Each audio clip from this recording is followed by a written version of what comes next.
नमस्कार दर्शक बंधु मु ज्योतिर्विद सुधीर स्वागत जनाऊँगी मोर आज ये स्वतंत्र उपस्थापना को केउ राशि लोक मानकर वैवाहिक जीवन केमिति केउ राशि लोकंकर वैवाहिक जीवन केमिति हेइथाए आसंतु ज्योतिष पृष्ठभूमि आमे मेष राशि ठारू मीन राशि ये द्वादश राशि व्यक्ति मानकर वैवाहिक जीवन संपर्क में आलोचना करिबा। आलोचनाटी अत्यंत उपादेय हो पारिबो बोली मु भाबुची। तेबे दर्शक बंधु ज्योतिष पृष्ठभूमि जदि आमे विचार करिबा तेबे मेष राशि व्यक्ति एमानकर दाम्पत्य जीवन बहुत भल रहे। जीवन साथींकर एमाने भरपूर सहयोग पाई थांती। मेष राशि व्यक्ति विशेषकर जे जीवन साथी रहिले तांको लाइफ पार्टनर जे रहिले तांको से सदा सर्वदा समर्थन देई थांती एवं सहायता सब बेले प्रदान करि थांती। तेबे मेष राशि व्यक्ति मानकर वैवाहिक जीवन रे संपर्क उत्तम रहे। एमानक जीवन रे टिके समस्या देखा जाई थाए। काहेकि ना मेष राशि व्यक्ति विशेष टिके चंचल स्वभावर एवं एमाने निजर कर्तव्य को बा निजर कर्म उपर बेसी गुरुत्व देई थांती, जा फल कि दाम्पत्य जीवन रे समय देई न पारुथिबा जोगु आमर वैवाहिक जीवन रे बुझामणा रे टिके समस्या आसी थाए, जा फल कि वैवाहिक जीवन टिके विशृंखलित हो जाई थाए। ये थिला मेष राशि विषय कथा। वृष राशि लोकंकर वैवाहिक जीवन केमिति आसंतु जानिबा। वृष राशि व्यक्ति एमानकर वैवाहिक जीवन साधारणतः उत्थान पतन अवस्था दे चली थाए। तबे ये जीवन साथी परस्पर को खूब आंतरिक भल पाती किंतु विचारधारा रे समानता न थाए। वृष राशि व्यक्ति विशेषकर विचारधारा दाम्पत्य जीवन रे विचारधारा रे सामंजस्य न थाए। वृष राशि पत्नींकर स्वास्थ्य वृष राशि व्यक्ति जो माने रहिले तांकर पत्नींकर स्वास्थ्य प्रायतः खराब हुए। तबे एई राशि अत्यंत संवेदनशील राशि हेइथिबारु एमानकर वैवाहिक जीवन रे बुझामणार अभाव हेतुक अशांति सृष्टि होबार संभावना थाए। तेबे छोट मोट कथा को नहीं टिके सामान्य पारिवारिक दाम्पत्य जीवन भितर समस्या उत्पन्न होबार देखा जाई थाए। मिथुन राशि व्यक्ति विशेष एमानकर वैवाहिक जीवन सामान्य रहे। एते भल कहि परिबानी कि एते मंद मध्य कहि परिबा नहीं। तेबे संपर्क रे एमानकर उत्थान पतन अवस्था लगी रहे। मिथुन राशि व्यक्तिंकर पति बा पत्नी सामान्यतः अहंकारी हेइथिबा जोगु बा अहं गुण एमानक मध्य रे थिबा जोगु एमानकर वैवाहिक जीवन रे टिके समस्या देखा जाई थाए। परस्पर प्रति दायित्व बोध को ठीक भाव रे एमाने तुलेई न पारुथिबा जोगु परिवार रे बा दाम्पत्य जीवन विशेष करी दाम्पत्य जीवन रे टिके अशांति सृष्टि होबार संभावना मध्य एमानक जीवन रे देखा जाई थाए। तेबे दर्शक बंधु कथा प्रवाह को आमे आगु को नहीं चलिबा। मीन राशि व्यक्ति विशेष पर्यंत आमे जानिबा एमानकर वैवाहिक राशि अनुसार वैवाहिक जीवन अवस्था केमिति रहिता है। तेबे दर्शक बंधु ज्योतिष वास्तु एवं धर्म विषय मोर ऐतिहासिक चैनल को जदि आप नुआ कर विजिट करछंती निश्चित भाव में आप सब्सक्राइब टी करंतु, लाइक करंतु एवं बहुल परिमाण रे मोर वीडियो को आपण माने शेयर मध्य करंतु। आ आसंतु जानिबा कर्कट राशि व्यक्ति विशेष के संपर्क रे एमाने बहुत भावुक होइतांती, बहुत संवेदनशील होइतांती। कर्कट राशि व्यक्ति माने एमाने बहुत इमोशन आवेग एमानकर भाव प्रवणता एमानक भितर अधिक थाए। एमानकर वैवाहिक जीवन सामान्यतः सुखद हो पारि न थाए, कारण जे एमानकर जीवन साथींकर विचारधारा सहित सामंजस्य टिके ठीक रहे नहीं, जा फल कि वैवाहिक जीवन रे अशांति सृष्टि होबार संभावना रही थाए। ତେବେ ଇମୋସନ୍ ଯାହାକୁ ଆମେ ଭାବ ପ୍ରବଣତା ବୋଲି କହୁଛେ, ଏଇ ଇମୋସନ୍ ବା ଭାବ ପ୍ରବଣତା ଯୋଗୁଁ ଦାମ୍ପତ୍ୟ ଜୀବନରେ ବୁଝାମଣାର ଅଭାବ ଦେଖାଯାଇଥାଏ ଏବଂ ପରସ୍ପର ପ୍ରତି ଦାୟିତ୍ୱବୋଧକୁ ଏମାନେ ଠିକ୍ ଭାବରେ ତୁଲେଇ ନ ପାରୁଥିବା ଯୋଗୁଁ ମଧ୍ୟ ଦାମ୍ପତ୍ୟ ଜୀବନରେ ଅଶାନ୍ତି ସୃଷ୍ଟି ହୋଇପାରେ।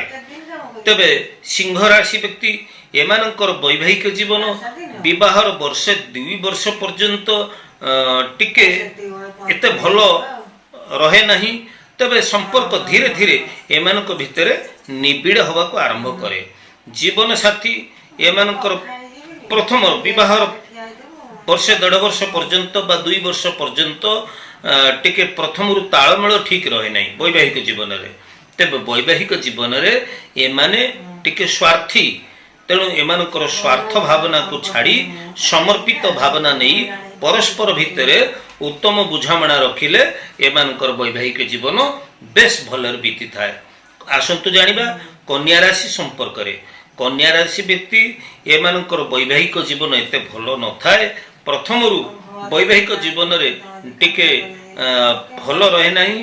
ପ୍ରଥମରୁ ବୈବାହିକ ଜୀବନ ଟିକେ ଭଲ ରହେ ନାହିଁ। ତେବେ ହଁ, ଯେତେବେଳେ ସନ୍ତାନ ସନ୍ତତି ହୁଅନ୍ତି ବା ପିଲାଛୁଆ ହେଇଯାଆନ୍ତି, ତାପରେ ଧୀରେ ଧୀରେ ଏମାନଙ୍କ ଭିତରେ ସମ୍ପର୍କରେ ନିବିଡ଼ତା ଆସିଯାଇଥାଏ। ଜୀବନସାଥୀ ପରସ୍ପରକୁ ସମୟ ଦେଇ ନ ପାରୁଥିବାରୁ, କର୍ମଜଞ୍ଜାଳରେ ରହୁଥିବା ଯୋଗୁଁ ଏମାନଙ୍କର ବୈବାହିକ ଜୀବନରେ ଭାବର ଆଦାନ ପ୍ରଦାନର ଅଭାବ ହେତୁକ ସମସ୍ୟା ସୃଷ୍ଟି ହୋଇଥାଏ।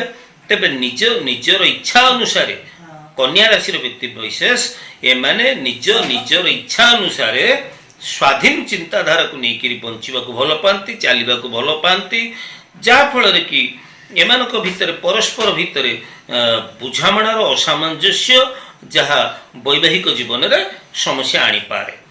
ତୁଳା ରାଶିର ବ୍ୟକ୍ତି ବିଶେଷ ଏମାନେ ଭାରି ସମ୍ବେଦନଶୀଳ, ଏମାନେ ଭାରି ସହନଶୀଳ ଏମାନଙ୍କର ଗୁଣ। ତେବେ ଏମାନଙ୍କର ବୈବାହିକ ଜୀବନ ଏତେ ଭଲ ରହେ ନାହିଁ। ଏମାନଙ୍କର ମନ ସର୍ବଦା ଚଞ୍ଚଳ ରହେ। ପ୍ରତିଟି କ୍ଷେତ୍ରରେ ଏମାନେ ନିଜର ପତି ବା ପତ୍ନୀ ଏମାନେ ପରସ୍ପର ଭିତରେ ଯଦି ଆଡ଼ଜଷ୍ଟମେଣ୍ଟ କରିକି ଚାଲନ୍ତି, ତେବେ ବୈବାହିକ ଜୀବନ ଏମାନଙ୍କର ଭଲରେ ଚାଲେ।